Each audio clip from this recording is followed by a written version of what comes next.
Assalamualaikum warahmatullahi wabarakatuh.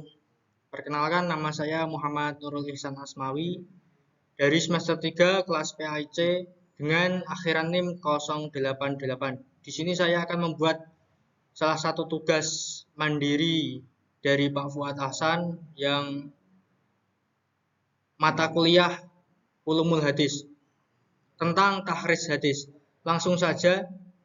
Yang pertama, takhrij secara bahasa berarti ijtima'u amroini mutadadaini fi syai'in wahidin. Yang artinya berkumpulnya dua hal yang bertentangan dalam satu masalah. Secara terminologi, takhrij berarti mengembalikan atau menelusuri kembali ke asalnya hadis-hadis yang terdapat di dalam berbagai kitab yang tidak memakai sanad kepada kitab-kitab musnad, baik disertai dengan pembicaraan tentang status hadis-hadis tersebut dari segi sahih atau dhaif, ditolak atau diterima, dan penjelasan tentang kemungkinan ilat yang ada padanya, atau hanya sekadar mengembalikannya kepada kitab-kitab asal atau sumbernya. Yang kemudian, At-Tohan setelah menyebutkan beberapa macam pengertian takhrij di kalangan ulama hadis menyimpulkan sebagai berikut: huwa dalalatu ala maudhi'il hadis fi masadirihil asilati allati akhrajathu bisanadih tsumma bayanu maratibihi indal hajati. Menunjukkan atau mengemukakan letak asal hadis pada sumber-sumbernya yang asli, yang di dalamnya dikemukakan hadis itu secara lengkap dengan sanadnya masing-masing. Kemudian, manakala diperlukan, dijelaskan kualitas hadis yang bersangkutan. Kemudian menurut Abdullah Al-Mahdi, yang menjadi tujuan dari takhrij adalah menunjukkan sumber hadis dan menerangkan ditolak atau diterimanya hadis tersebut. Dengan demikian, ada dua hal yang menjadi tujuan takhrij, yaitu yang pertama, untuk mengetahui sumber dari suatu hadis, dan yang kedua, mengetahui kualitas dari suatu hadis, apakah dapat diterima sahih atau hasan, atau ditolak di dalam kurung dhaif. Sedangkan manfaat takhrij banyak sekali. Abdullah Al-Mahdi menyimpulkannya sebanyak 20 manfaat, dan saya akan menjelaskan 5 manfaat takhrij.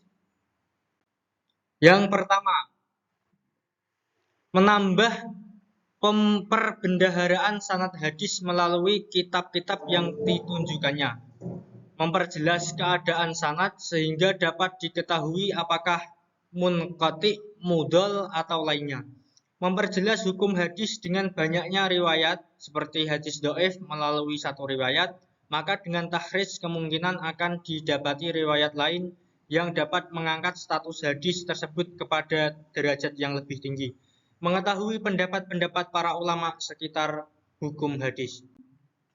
Yang berikutnya, kitab-kitab yang diperlukan dalam mentakhrij.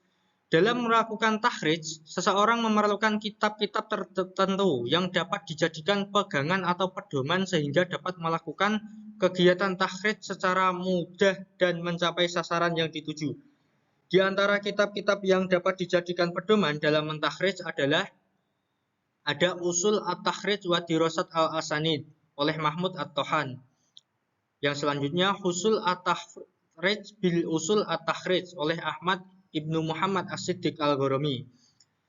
Yang selanjutnya Turuk Takhrij Hadis Rasul Allah Subhanahu wa Ta'ala karya Abu Muhammad Al-Mahdi Ibnu Abdullah Al-Qadir Ibnu Abdullah Al-Hadi.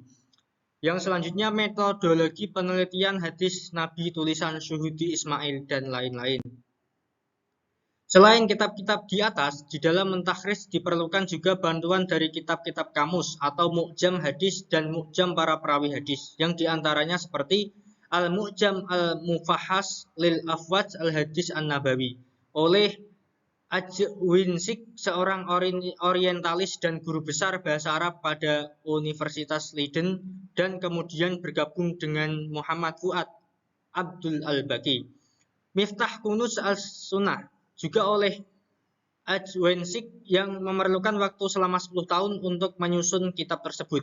Kitab ini diterjemahkan ke dalam bahasa Arab oleh Muhammad Fuad Abdul Al-Baqi. Sedangkan kitab yang memuat biografi para perawi hadis diantaranya adalah sebagaimana yang disebutkan oleh At-Tohan berikut ini. Yang pertama, kitab-kitab yang memuat biografinya. Yang pertama, Al-Isti'ab fi Ma'rifat Al-Ashab oleh Ibnu Al-Bar Andalusi, wafat 463 Hijriah atau 1071 Masehi. Yang kedua, Usud Al-Ghabah fi Ma'rifat Al-Sahabah oleh Izz-al-Din Abi Al-Hasan Ali bin Muhammad bin Al-Atsir Al-Jayari, wafat 630 Hijriah atau 1232 Masehi. Yang ketiga ada Al-Ishabah fi Tamziz Al-Sahabah oleh Al-Hafiz bin Hajar Al-Asqalani, wafat 852 Hijriah atau 1449 Masehi. Kitab-kitab Tabaqat yaitu kitab-kitab yang membahas biografi para perawi hadis berdasarkan tingkatan para perawi. Tabaqat Ar-Ruwat seperti Al-Tabaqat Al-Kubra oleh Abu Abdullah Muhammad bin Sa'ad Katib Al-Waqidi, wafat 230 Hijriah.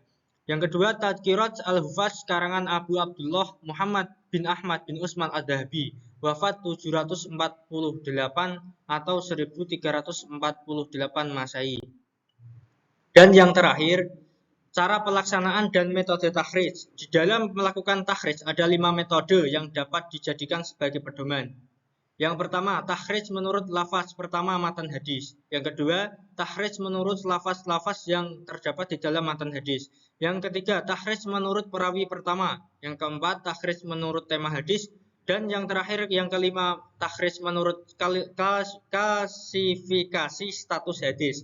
Untuk lebih jelasnya, berikut ini akan diuraikan tentang metode-metode di atas dan kitab-kitab yang menggunakan metode tersebut. Mungkin itu saja yang bisa saya jelaskan. Kurang lebihnya mohon maaf. Akhirul kalam. Wassalamualaikum warahmatullahi wabarakatuh.